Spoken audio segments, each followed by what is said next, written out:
Good morning, YouTube. Today, it's a new year, and I want to tell you how much money I made doing YouTube in all of 2020. So are you recording all of the nefarious activities? If you're new to the channel, this is my garage, and this channel is all about the supercar ownership experience. Buying, selling, maintaining, and DIY work in them. And we just remodeled this garage, so sometimes we're doing stuff that's kind of ancillary to supercars, but generally supercar stuff. So a common question that I get asked is, how much money do I actually make doing YouTube? The answer is it's complicated because, well, there is the straight up YouTube ad revenue, but there's so much more to it. And for the first time ever, I'm going to talk about how much money my company, Normal Guy LLC, which does all the stuff related to this YouTube stuff, how much money it made and how much my expenses are. So we're not going to use exact numbers. We're going to do some rounding just because I don't know the exact numbers. I would have to go get my spreadsheets out and my computer. I don't really feel like doing that. But we're going to do some kind of generalized numbers of what you can expect out of a company like this.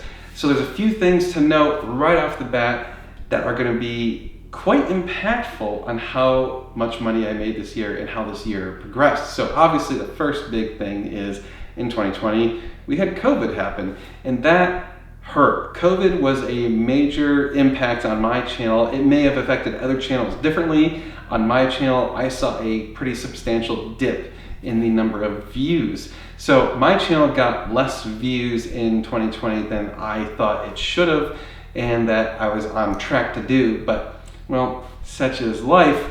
Nothing I can do about that except for keep trying as much as I can to keep it going, and that's what we did. So speaking of views, how many views did my channel get in 2020? Well, it got a little over 4 million views. So that kind of leads you to be able to calculate approximately how much money I made, because for every 1 million views, typically you can expect the channel to get anywhere from $2,000 to $5,000, sometimes more, depends on their channel, depends on the subjects that they're talking about. In the car world, I found that most car channels seem to get somewhere around $3,000 to $3,500 per million views. Again, it can vary a little bit based on the specifics of the car channel. So another thing that impacted the views negatively on my channel this year was somewhere close to mid-year, I actually took a break for almost a month from YouTube. I kind of had really hit a wall. Just felt like, you know what, it wasn't going as well as I want. It was kind of frankly depressing to look at the numbers, and this was shortly after COVID had really started to hit the channel.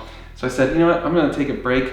And at the same time, I already had scheduled a nice vacation, and along with that, I actually had a pretty substantial windfall because one of the companies that I used to work for that I still own part of sold. So when that company sold, got some extra money and said, you know what, I'm gonna take a breather. All of that being said, how much money did I make on YouTube? Well, my YouTube revenue for the entire year was almost $20,000. So that's about how much money I pulled in just off ad share revenue from you guys watching YouTube. All right, so you're thinking, well, that's pretty great, $20,000. That's awesome to have $20,000 in your pocket. But, well, there's a lot more to it than just that. Oh, my wife just got here. Let's do all of my revenues first before we talk about costs, because it's going to be really disappointing once we talk about costs. So what other sources of revenue do I have? Well, I've got a few sources. One, I do affiliate sales. So when you guys buy something from a website that I have an affiliation with, you put in my code or whatever, and I get a little kickback. Sometimes they're decent amounts of money, sometimes not so great. Over the course of the entire year, my affiliate relationships added up to about, I'm gonna say it's pretty close to $10,000. So not too bad. It's obviously more when I'm having very active associations with these companies and I'm doing lots of videos promoting their stuff. For example, what companies am I doing that with? Well, I have Avalon King ceramic coating. I have Carbonio I'm associated with. So when you guys buy their carbon fiber products, but I now sell those on my website. Also the Element fire extinguishers, which again, I now sell those. I was doing an affiliate relationship with them. Blackview, if you buy a Blackview camera.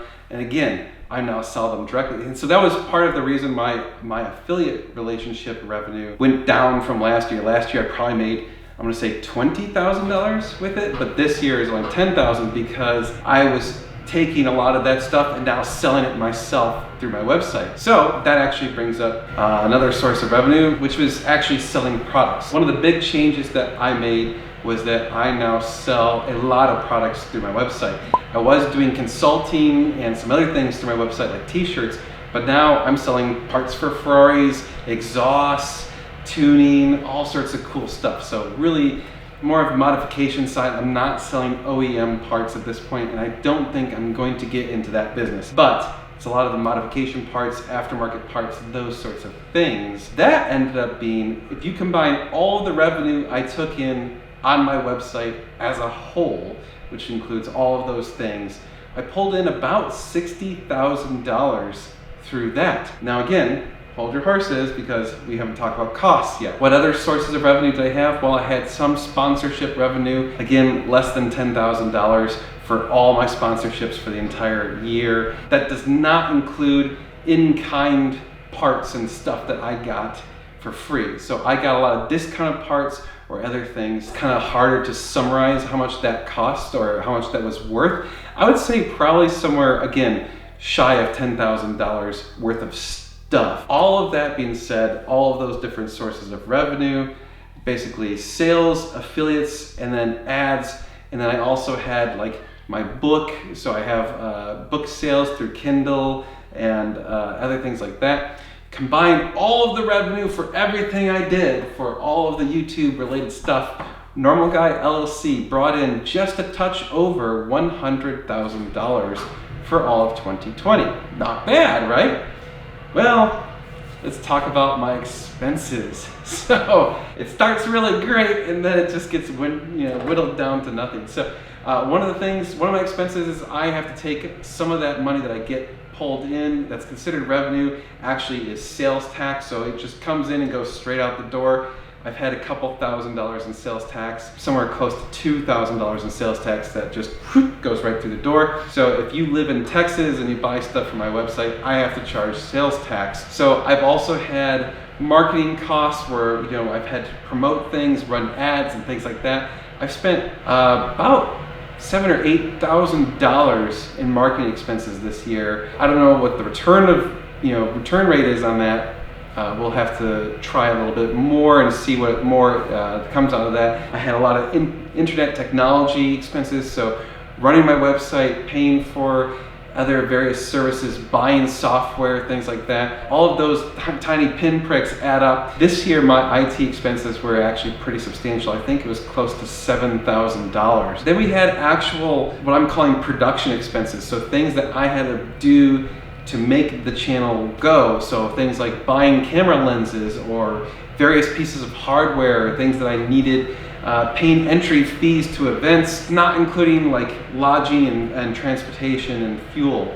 But I spent, I think it was about $10,000 on production expenses. And then I had like another $1,000 in just fuel. Even though I have a Shell sponsorship and I do get Shell in-kind gift cards, I still have to spend money on gas because they don't give me enough to cover my gas for the entire year. So again, I spent $1,000 on fuel.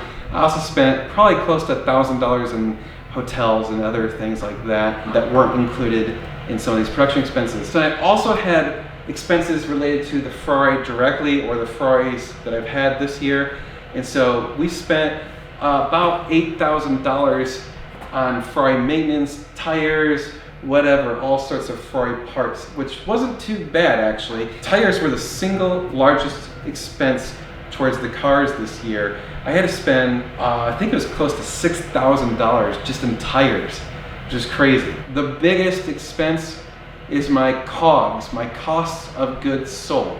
So you guys go on my website, you buy an exhaust for your car, you go buy a fast speed exhaust, an S-Line exhaust, IPE, whatever. It's one of those exhausts that I sell. And let's say it costs you $5,000. Okay, cool. That $5,000 comes into me and I now have to go pay for that exhaust from the manufacturer. So of that $5,000, I get not very much of it. My cost of goods sold for stuff that I sold and then had to go buy was over $40,000. Huge. All of that being said, when you sum it all up, my total expenses for the company, not including actually giving myself any pay, was over $75,000. So when you add it all up, I pulled in over 100, spent 75, I made less than $25,000 in profit. And again, that does not include paying myself. How much of that did I actually pay myself? Well, so far, nothing. So that's how much money you make doing the whole thing, all the YouTube stuff, everything combined. So when you think people are getting rich doing YouTube, well, if they have a channel about my size, which is a little over 60,000 subscribers, doing a little over 4 million views a year, yeah, there's not a whole lot of money there, but it's a lot of fun, and I have one hell of a time doing it. So we're gonna be doing more of it. Obviously, 2021, I think, is gonna be a much better year. We've got lots of cool stuff. We're gonna hopefully get this 5-to-9 conversion done very soon. We're gonna be working on the 458. We got fab speed headers to put in this thing very soon. Once we do that, we're gonna do a sound off. So we're gonna gather every single 458 owner that I know that has an aftermarket exhaust and a factory exhaust, and we're gonna compare them all. It's gonna be epic. You guys are gonna wanna stay tuned for all that cool stuff. So we have lots of car stuff coming your way. You're gonna wanna subscribe and stay tuned. It's gonna be sweet.